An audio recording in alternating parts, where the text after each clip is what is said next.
There's somebody that I'd like to bring to the stage that you know as a folk singer, but you do not know Paul in his other role. You have not met Paul in his other capacity. You haven't met Paul as...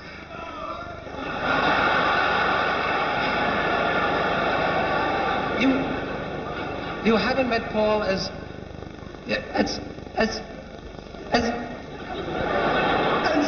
Superman.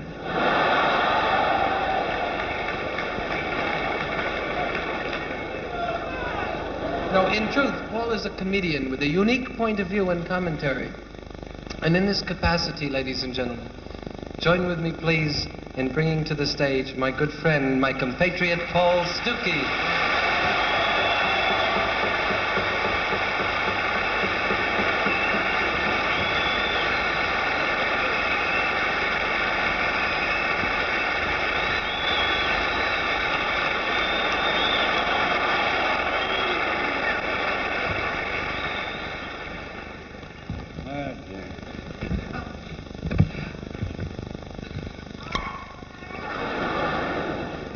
That was the sound of a golf ball. Or if you're a ping pong enthusiast, that was the sound of a ping pong ball. Except generally you hear that sound.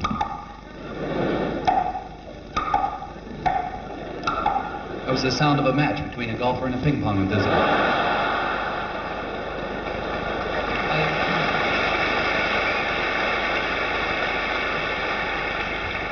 I've been trying to play golf. I haven't had an opportunity to play on your courses yet. Actually, it's a good thing because your courses, at least the one that I saw, was so close to the road.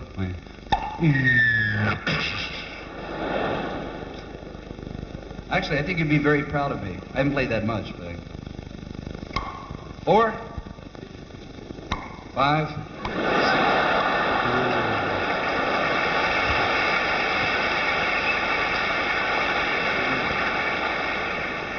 I don't like sports very much. Take surfing, for instance. Hey, listen. In order to surf, you really ought to know how to swim, right? I don't know how to swim.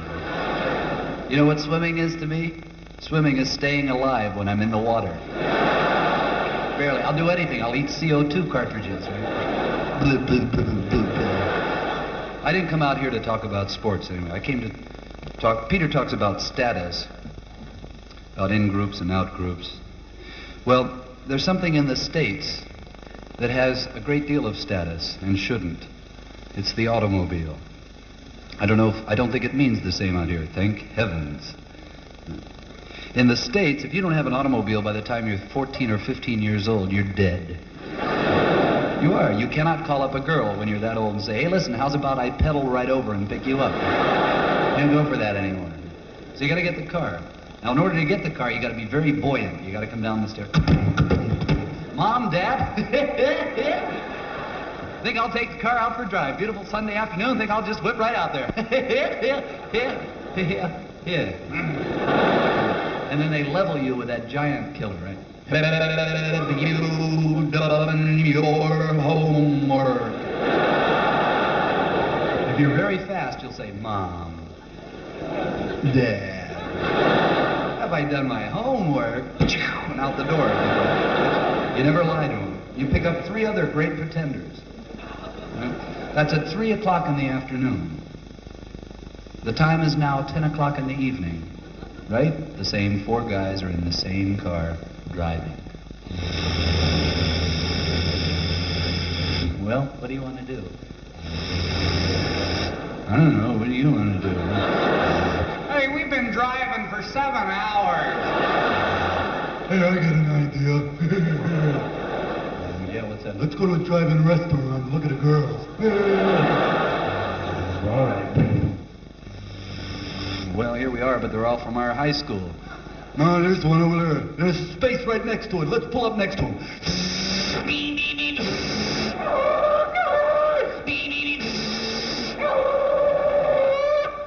Don't look at them.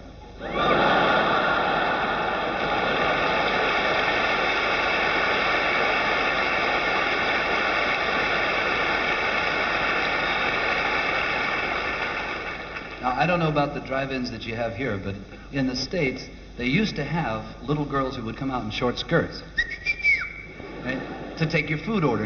Now you're lucky if you get your food delivered on a conveyor belt, right? Sometimes you have to get it yourself. But there was a time, and there isn't a male in any audience that couldn't pull into a drive-in restaurant and feature himself as Don Juan.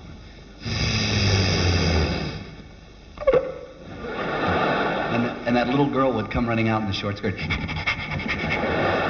May I take your order, sir? Yes, but I don't believe it's on the menu. Right? Well, they don't.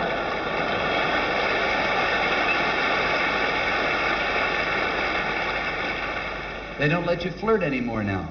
You know what they let you do? They let you push a little white button on a green box. It's connected with a major communication system in the drive-in restaurant.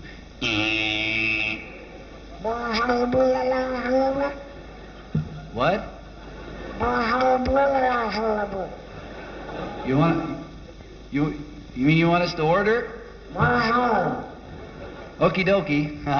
We'll take one cheeseburger deluxe with everything on it, and one hamburger medium rare. What? Oh, okay. This is two. Excuse me. 2 hamburgers medium rare and 1 no hamburgers.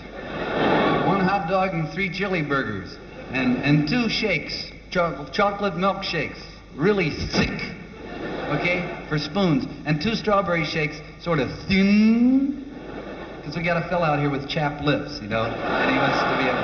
Also, he has a little hernia condition. He can't quite get it through the straw. We were wondering if he could water it down a little for him, all right? No, he'd like. Do you understand? Well, could you tell us what we've ordered, please? And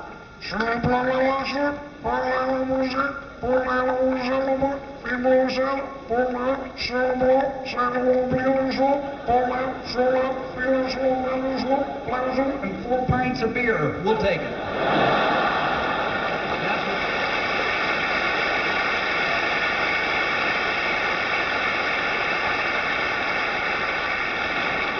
And after you get your food order in, you cannot get out of your car. There was a time when you used to pull in drive-in restaurants and you used to get out and exchange pleasantries and greetings and hello. Evidently, some people in the States were getting out and exchanging something a little heavier than pleasantries, right? So now they have policemen there to make sure you stay in your car. You could be 47 years old and drop your wallet on the ground. But officer, my credit card. I don't care who you are, kid. Back in the car, right? If you do get out, you got to be very careful because the new drive-in restaurants now have radar, right? You got to crawl on your belly between the cars. And you get over next to the other car. Psst. Down here. I can't come up. They'll spot me. Put down your window. Woo! Power windows, huh? This is a pretty classy car. Hey, you're a pretty classy chick.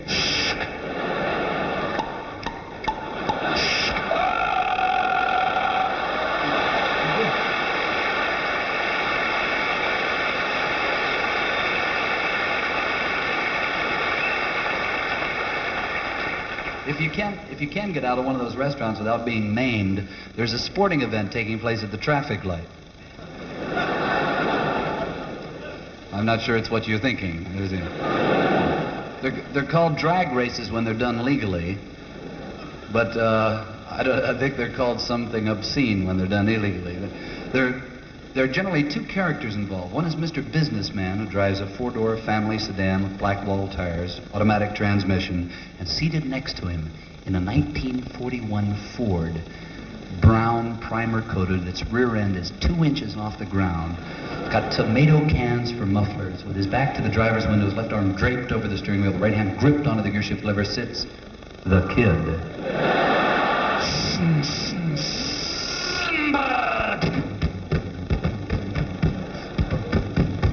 Well, Mr. Businessman has just had his bands tightened, see? And he... For those of you that are not quite sure what bands are, the bands are the rings in an automatic transmission whereby the actual gear change is effected. I'll give you an example. This is an automobile with tight bands shifting.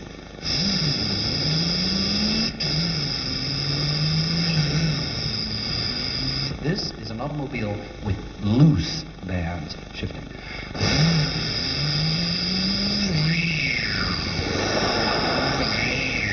Well, Mr. Businessman had just had his bands tightened, and he thinks that he will show the kid a thing or two. Meanwhile, the kid has inched these two fingers up over his left arm. These two fingers are the universal sign language among teenagers for dragging. You probably recall Winston Churchill during the war years used to hold up, which everyone assumed meant V for victory, you see. Actually, if you'll also recall, Winston Churchill smokes a cigar, right? Which he would hold in here, right? And occasionally he'd turn to his friends on the platform and he'd say, "You want a drag, mate?" You see, the kids picked it up.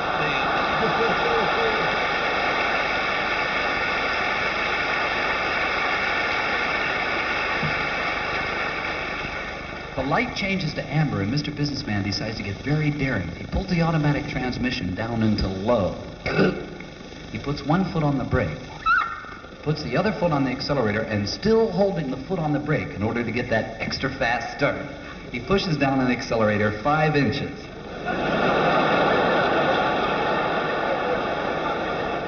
The car is internally hemorrhaging.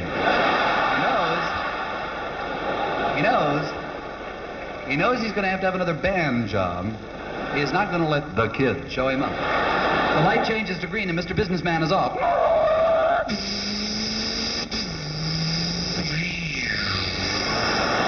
He looks down at his speedometer. He's 80, 90, 95, 96, 97 miles an hour. He looks outside the window and the kid's not even there. You know what's there?